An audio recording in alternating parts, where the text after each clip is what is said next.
नमस्कार जय जगन्नाथ आम चैनल को आपण मानकु बहुत बहुत स्वागत। सांग माने चलित वर्ष अक्षय तृतीया 30 एप्रिल बुधवार दिन पड़िबाकु जाउअछि।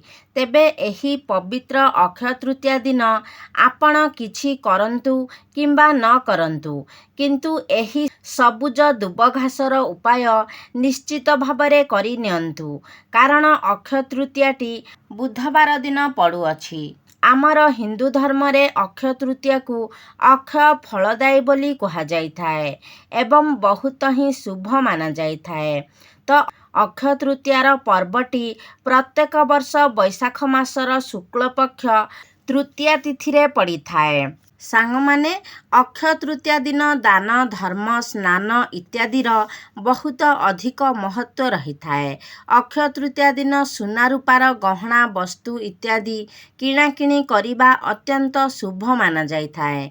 एही दिन आपण जेउ कार्य करिथांती ताहा आपणकु शुभ एवं अक्षय फल प्रदान करिथाए। तेबे सांग माने एही पवित्र अक्षय तृतीया दिन रे आपण सबुज दुब घासर एही उपायटी को निश्चय करंतु। सांग माने भिडियोटी को स्किप न करी आपण माने शेष पर्यंत निश्चय देखंतु। भिडियो को गोटे लाइक करी चैनल टी को सब्सक्राइब करी दियंतु एवं कमेंट बॉक्स रे श्रद्धा और भक्तिर सह जय श्री गणेश जय माँ लक्ष्मी निश्चय लिखंतु। सांग माने दुब घासर एही चमत्कारी प्रयोग आपण मानकर जीवन को बदलाई देव। दुब घासटी प्राय सबु जगारे बहुत सहजरे मिल जाई थाए एवं आमे मध्य एहाकू साधारण बोली भावी थाउ। मात्र सांग माने दुब घासटी कौनसी साधारण घास होई न थाए। आपण माने निश्चय एक कथा जानिथिबे एवं देखिथिबे जे आमर अधिकांश पूजा पाठरे दुब घासर व्यवहार करा जाई थाए। दुब घासटी अनेक चमत्कारी शक्ति रे भरी होई रही थाए। दुब घासर चेररे स्वयं माँ गंगांकर वास होई थाए एवं एहार गुप्त रहस्य विषय बहुत कम लोक ही जानी थांती।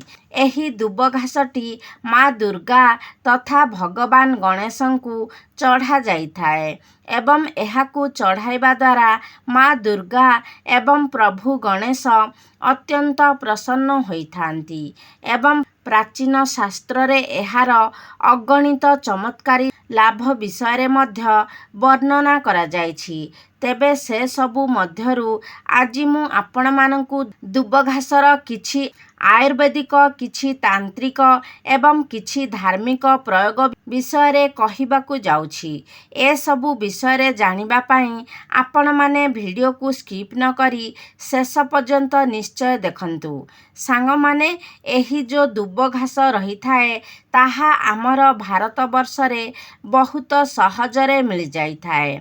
ए दुब घासर एक विशेष गुण हेउछि जे एहा बहुत कम जल रे मध्य निजर जीवन जापन करि नै थाए, अर्थात सुखिला जागारे मध्य दुब घासटी आराम से बंची जाई थाए।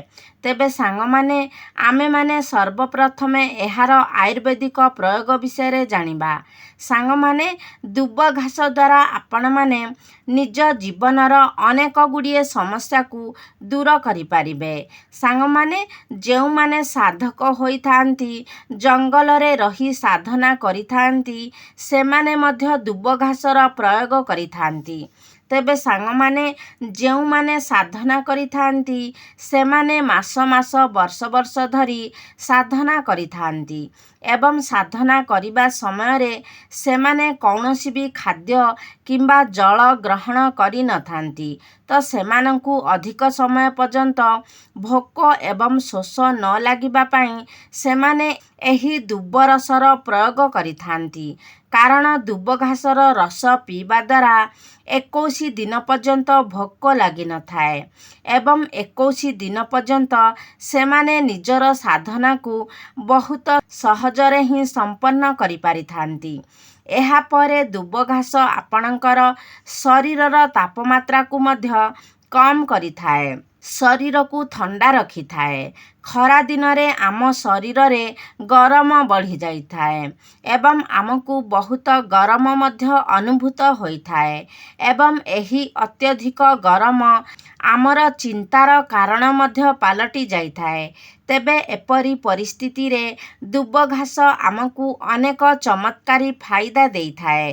ଏହା ଆମ ଶରୀରର ତାପମାତ୍ରାକୁ କମ୍ କରିଥାଏ ଏବଂ ଶରୀରରେ ଥଣ୍ଡା ପହଞ୍ଚାଇଥାଏ। ତେବେ ସେଥିପାଇଁ ଆପଣ ଗୋଟିଏ କପ୍ ଦୁବ ଘାସର ରସ ନିଅନ୍ତୁ ଏବଂ 4-5ଟି ମିଶ୍ରିର ଦାନା ପକାଇ ଦିଅନ୍ତୁ। ତାପରେ ଏହାକୁ ଗୋଳାଇ ଆପଣ ପିଇ ଦିଅନ୍ତୁ।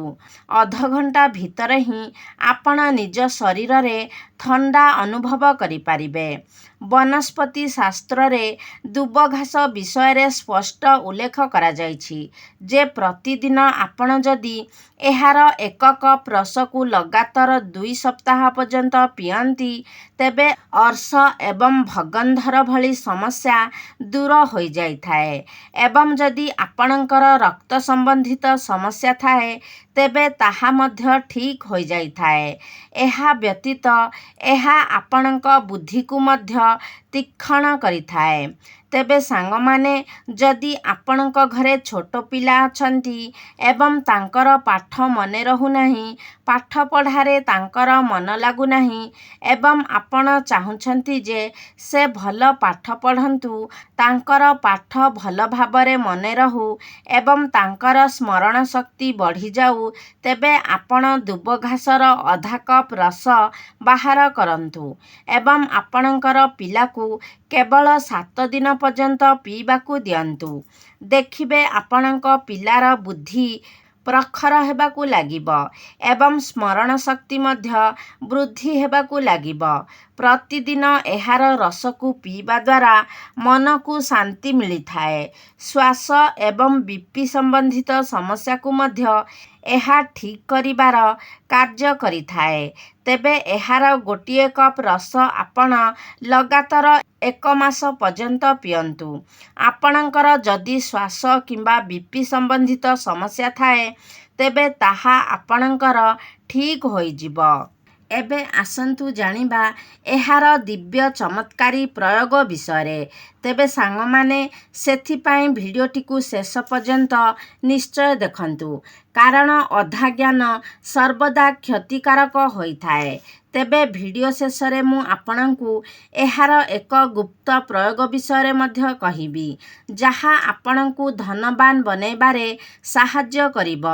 ଆପଣଙ୍କ ଜୀବନରେ ଚାଲିଥିବା ସମସ୍ତ ଧନଜନିତ ସମସ୍ୟା ଦୂର ହୋଇଯାଇପାରିବ। ସାଙ୍ଗମାନେ, ଯଦି ଆପଣ ପ୍ରତ୍ୟେକ ଦିନ ଦୁବ ଗଛର ଚେରକୁ ପାଉଡର ବନାଇ ରଖି ତାହାକୁ ଆପଣ ତିଳକ କରି ନିଜ ମଥାରେ ପ୍ରତିଦିନ ଲଗାନ୍ତି, ତେବେ ଏହାଦ୍ୱାରା ଆପଣଙ୍କ ବୁଦ୍ଧି ସ୍ଥିର ହୋଇଥାଏ ଏବଂ ଆପଣଙ୍କର ସ୍ମରଣ ଶକ୍ତି ମଧ୍ୟ ବୃଦ୍ଧି ହୋଇଥାଏ। ଏପରିକି ଏହା ଆପଣଙ୍କର ଚେହେରାରେ ଚମକ ମଧ୍ୟ ଆଣିଥାଏ। ସାଙ୍ଗମାନେ, ଯଦି ଆପଣ ଦୁବ ଘାସକୁ ମା ଦୁର୍ଗା କିମ୍ବା ଭଗବାନ ଗଣେଶଙ୍କୁ ଅର୍ପଣ କରି ତାପରେ ସେହି ଦୁବକୁ ଆଣି ନିଜର ପର୍ସରେ ରଖନ୍ତି କିମ୍ବା ନିଜର ଧନ ରଖୁଥିବା ସ୍ଥାନରେ ରଖନ୍ତି, ତେବେ ଏହାଦ୍ୱାରା ଆପଣଙ୍କ ଗୃହରେ ଧନର ବୃଦ୍ଧି ହୋଇଥାଏ ଏବଂ ଅଯଥା ଖର୍ଚ୍ଚ ମଧ୍ୟ କମିଯାଇଥାଏ।